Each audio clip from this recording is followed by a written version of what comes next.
Dans les écoles et universités, les salles de classe se sont vidées de leurs occupants.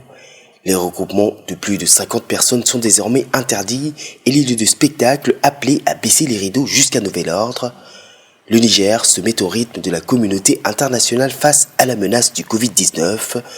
Le pays ne compte pourtant aucun cas positif au coronavirus, mais n'empêche, les mesures de prévention se sont renforcées depuis ce mercredi sur décision des autorités locales. La menace, elle est là à nos portes et nous avons en tout cas jugé utile, avec l'appui des autorités, de renforcer la sensibilisation parce que la sensibilisation contribuera à renforcer les mesures de prévention pour que ces cas n'y arrivent pas dans notre pays. Et même si ça arrive très promptement, très efficacement, les premiers cas seront en tout cas gérés avec la plus grande efficacité.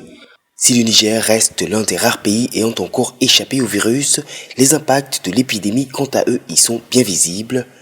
Les services publics et privés se sont vus par exemple préconiser des mesures d'hygiène obligatoires.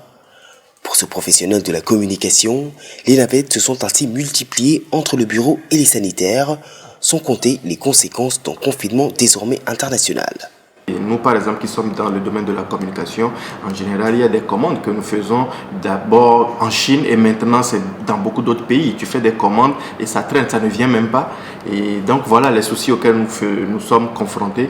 À côté de cela, il y a aussi des annonceurs sur le terrain ici au Niger qui sont obligés d'annuler leur événement et tout.